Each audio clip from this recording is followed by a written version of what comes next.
Kerala style മീൻ കറി. അതിന് വേണ്ട സാധനങ്ങൾ: 1/2 കിലോ മീൻ, അതിക്ക് 2 മീഡിയം സൈസ് വെങ്കായം, സബോള, 2 ചെറിയ തക്കാളി, 1 കറിവേപ്പില, 2 ടീസ്പൂൺ മല്ലിപ്പൊടി, 1.5 ടീസ്പൂൺ മുളക് പൊടി, 1/4 ടീസ്പൂൺ മഞ്ഞൾപ്പൊടി, ഇഞ്ചി പൂണ്ട് പേസ്റ്റ്, பச்சைமிளகு, வெந்தயம் 1/4 டீஸ்பூன், அப்புறம் மீன் 1/2 கிலோ, உப்பு தேவையான அளவு, குடம்புளி, தேங்காய் பால், ஃபஸ்ட்டு பால், ரெண்டாவது பால். மீன் 1/2 கிலோ சீலா மீன். மீன் கழுவிட்டு കുറച്ച് മുളക് പൊടി, ഉപ്പ്, മഞ്ഞൾപ്പൊടി കുറച്ച് തിരുമ്പി വെച്ച് അരമണിക്കൂർ നേരം വെച്ചിട്ടുണ്ട്. അത് അതിൽ ഉപ്പ് മുളക് പിടിക്കാൻ വേണ്ടിയിട്ട് അങ്ങനെ ചെയ്യുന്നു. പിന്നെ താളിക്കുണ്ടാക്കാം. അത് തേങ്ങ എണ്ണ ചൂടാകുമ്പോൾ ഉലുവ 1/4 ടീസ്പൂണ് ഉലുവ. கொஞ்சம் ബ്രൗൺ ആകുമ്പോൾ സബോള ഇട്ടു. സബോള കുറച്ച് ബ്രൗൺ ആവണം, നല്ല ബ്രൗൺ ആവണ്ട, കുറച്ച് ബ്രൗൺ ആവണ പിറகு இஞ்சி பூண்டு பேஸ்ட்டு லைட்டாக சபோலா ப்ரௌன் ஆனதும் லைட்டாக இஞ்சி பூண்டு பேஸ்ட்டு நல்லா வதங்கி இந்த பச்சை வாசனை போகுമ്പോൾ பச்சை மிளகா, தக்காளி, கறிவேப்பிலை,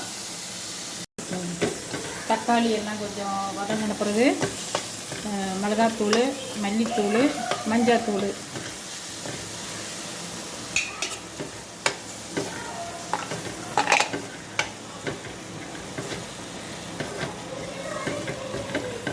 ഇതിൻ്റെ പച്ച വാസന പോകുമ്പോൾ കുടപ്പുളി വെള്ളം ഒഴിക്കണം.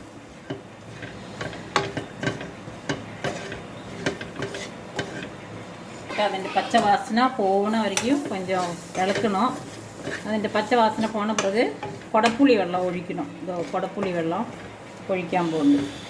കുടപ്പുളി വെള്ളം കുറച്ച് ഒഴിക്കും.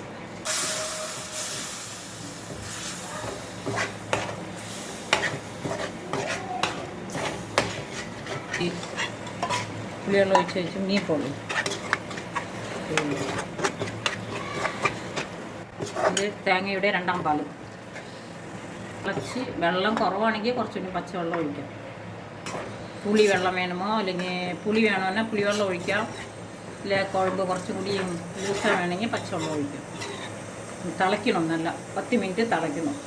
ഉപ്പ് കുറച്ചിടുന്നു. ഉപ്പ് 1/2 ടീസ്പൂൺ ഉപ്പ് ഇടുന്നു. ഏற்கனவே കുറച്ച് നേരം ഉപ്പ് പോട്ട് വെച്ച മീനാണ്.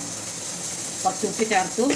ഇത് തിളച്ച് ഒരു 10 മിനിറ്റ് തിളച്ച് നമ്മൾ ഉപ്പ് പുളിയെല്ലാം നോക്കിയിട്ട് പുളി കുറവാണെങ്കിൽ കുറച്ചും കൂടി കുടംപുളി വെള്ളം അതിലുണ്ട്, അതിൽ വേണേൽ ചേർക്കാം. ചേർത്തിട്ട് നല്ല തിളച്ച് വറ്റുമ്പോൾ ഒരു 10 നിമിഷം തിളച്ച് വറ്റുമ്പോൾ 10 മിനിറ്റ് കഴിഞ്ഞു നോക്കണ്ട്.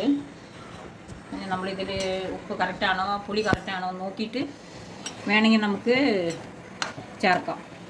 നമ്മൾ തിളച്ച് തേങ്ങാപ്പാൽ ഒഴിക്കും മുന്നേ ഒരു നുള്ള് தான் ഇടാൻ പാടും. ഇത്രയും മസാല, ഗരം മസാല പൊടി ഇത് ഇട്ട് കൊടുത്താൽ ലൈറ്റായിട്ട് ഒരു സ്മെല്ല്, നല്ല സ്മെല്ല് കിട്ടും. അത്രയും മതി, ജാസ്തി ആവാൻ പാടില്ല. ഇപ്പോൾ തിളച്ച് വറ്റി റെഡിയാണ്ട്, ഉപ്പും പുളിയെല്ലാം കറക്റ്റാണ്ട്. ലാസ്റ്റിൽ ഫസ്റ്റ് തേങ്ങാപ്പാൽ 1ാം പാൽ ഒഴിക്കാൻ പോകുന്നത്. 1ാം പാൽ ഒഴിച്ചു. 1ാം പാൽ ഒഴിച്ചിട്ട് ഒരു തള ഇങ്ങനെ വരുന്നതിന് മുന്നേ ഇറക്കണം, അല്ലെങ്കിൽ തേങ്ങാപ്പാൽ പിരിയും. ലൈറ്റ് അങ്ങനെ തള വരുമ്പോൾ ഇറക്കണം. ലൈറ്റാണ് തള വരുന്നുണ്ട്. ഇപ്പോൾ ഇറക്കാൻ പോകുന്നുണ്ട്. കുറച്ച് വെളിച്ചെണ്ണ ഒഴിക്കുന്നുണ്ട്. ഇത് ചൂടാവുമ്പോൾ പെരുംജീരകം, ചൂടാവുമ്പോൾ ചെറിയ ഉള്ളി, ചെറിയ ഉള്ളി,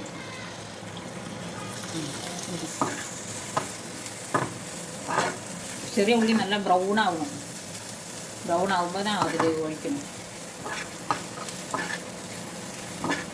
ഇതേമാതിരി ബ്രൗൺ ആകുമ്പോൾ നമ്മൾ കുഴമ്പിൽ ഒഴിക്കണം. ഇതിങ്ങനെ എല്ലായിടത്തും വെച്ചാൽ നല്ല തിക്കായി കണ്ട കൂട്ടാൻ. നമ്മൾ കുറച്ച് ചാറായിട്ടുണ്ടായിരുന്നു. തേങ്ങാപ്പാൽ ഒഴിച്ചതോ നല്ല ഇതായി തിക്കായി. Thank you. എല്ലാവരും കണ്ടു എന്ന് വിചാരിക്കുന്നു.